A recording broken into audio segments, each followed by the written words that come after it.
رحمۃ اللہ تعالی علیہ ہندوستان کے بادشاہ تھے. خواجہ معین الدین اجمیری رحمۃ اللہ علیہ کے مزار پہ حاضری دینے گئے. گویا دنیا کا بادشاہ دین و دنیا کے بادشاہ کے مزار پہ حاضری دینے گیا.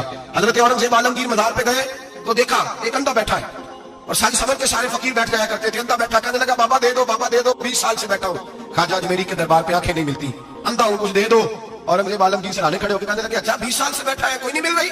کہا نہیں مل رہی. فرمانے لگے 2 سپاہیوں کے اس کے سر پہ کھڑے ہو جاؤ تلواریں لے کے, میں جا رہا ہوں اندر حضرت اجمیری کے مزار پہ حاضری دینے. 21 سال ہو گئے, اس کو آنکھیں نہیں مل رہی, اس سے تو حضرت خواجہ اجمیری ناراض ہے, اس کو دیتے کچھ نہیں, اس کے سرانے کھڑے ہو جاؤ, اگر میرے آنے تک, میرے واپس آنے تک ٹھیک ہو گیا تو صحیح, ورنہ میں اس کی گردن کاٹ دوں گا. اس سے تو ناراض ہے, 21 سال ہو گئے, میرے کچھ نہیں رہا. اور یہ خواجہ اجمیر کا آستانہ ہے جہاں سے کبھی خالی کوئی نہیں گیا. کہنے لگا اس سے ناراض ہے بابا, میں واپس آؤں گا تو اس کی گردن اڑا دوں گا. یہ کہہ کے اورنگزیب عالمگیر اندر گئے.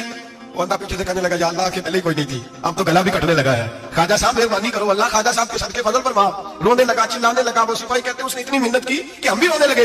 تھوڑی دیر کے بعد اورنگزیب عالمگیر واپس آئے تو اندھا زور زور سے بولنے لگا, کہنے لگا بادشاہ میری آنکھیں صحیح ہو گئی ہے, مجھے اللہ نے معاف کر دیا ہے, خواجہ اجمیری نے عطا کر دی ہے, رب نے میری غلطیاں بخش دی ہیں, دیکھو میں ٹھیک ہو گیا. اورنگزیب عالمگیر نے تاریخی جملہ کہا خواجہ صاحب کے مزار پہ کھڑے ہو کے, کہنے لگے او ظالمو, آج کے ظالمو صوفیاء کو بدنام کرتے ہو, بدبختوں ان لوگوں پر الزام کرتے ہو, ان کے دروازے سے بھی کبھی کوئی خالی جا سکتا ہے. فرمایا 21 سال ہو گئے تھے, تو نے اندھا بن کے ڈھونگ رچایا ہوا تھا, تو مانگتا تھا لوگوں سے, مانگتا تھا, ڈھونگ رچایا ہوا تھا. آج تو نے موت کے ڈر سے دل سے مانگا ہے, اور رب نے معین الدین کے صدقے تجھے دونوں آنکھیں عطا فرما دی. ڈھونگ نہ رچاؤ, دل سے آؤ, دل سے آؤ. ان فقیروں کے دروازے بند نہیں ہوئے, کھلے ہوئے ہیں, لیکن شرط یہ ہے کہ دل سے آؤ. تم نے تو ڈھونگ رچایا ہوا ہے, ڈھونگ سے بھی کبھی ملا ہے. فرمایا میرے معین الدین کا دروازہ اور کوئی خالی چلا جائے, ڈھونگ نہ رچاؤ, خدا کی قسم دنیا ڈھونگ.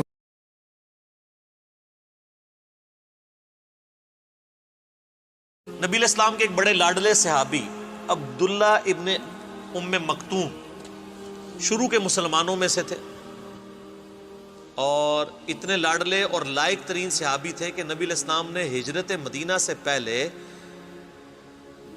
مدینے کے لوگوں کو اپنے بہاف پہ جو استاد بنا کر بھیجا تھا نا, وہ ان کو بھیجا تھا. صحابی نابینا تھے, آنکھیں کوئی نہیں تھی لیکن دل کی آنکھیں تھیں. قرآن, ان کو قاری کہا جاتا تھا, قرآن سب سے زیادہ جانتے تھے. تو اوس اور خزرج جب مسلمان ہوئے تو انہوں نے کہا کوئی آپ ہمیں ٹیچر دیں جو ہمیں قرآن سکھائے. تو عبداللہ ابن ام مکتوم کو نبی علیہ السلام نے بھیجا, اور نابینا تھے, اور سنن نبی داؤد میں آتا ہے نبی علیہ السلام نے ان کو امامت کے مرتبے میں بھی فائز کیا تھا. میرا یوٹیوب پہ ایک کلپ بھی ہے, کیا نابینا امامت کر سکتا ہے؟ ایسے عوام الناس مشہور ہے کہ نابینا نہیں امامت کروا سکتا. کروا سکتا ہے, اصل چیز قرآن کا علم ہے. یہ بڑے لاڈلے صحابی تھے, اور یہ جو سورت کی شروع کی آیات ہیں انہوں نے میری زندگی بدلی ہوئی ہے دعوت کے حوالے سے. نبی علیہ السلام کافروں کے ڈیلیگیشن کے ساتھ ڈسکشن کر رہے تھے, اور ظاہر ہے کسی بھی ایک دائی کی بڑی خواہش ہوتی ہے کہ وہ کسی بڑے لیول کے بندے کو اپنی دعوت کا قائل کر لے تو اس کا پورا قبیلہ مسلمان ہو جائے گا. یہ خواہش کوئی بری چیز نہیں ہے, دعوت کی حکمتوں میں سے ایک حکمت ہے. نبی علیہ السلام کے پاس بھی کفار مکہ کے بڑے بڑے سردار بیٹھے ہوئے تھے, نبی علیہ السلام ان کے سامنے دعوت رکھ رہے تھے. اس دوران عبداللہ ابن ام مکتوم وہاں آ گئے, وہ نابینا تھے, انہوں نے نہیں دیکھا کہ حضور کے پاس اور لوگ بیٹھے ہوئے ہیں. تو انہوں نے آواز لگائی کہ یا رسول اللہ مجھے ایک مسئلہ بتا دیں آپ, میں نے دین کا ایک مسئلہ سیکھنا ہے. اب ظاہر ہے ان کا قصور تو نہیں تھا, ان کو تو نہیں پتا تھا کہ سامنے نبی علیہ السلام کے سامنے گیسٹ بیٹھے ہوئے.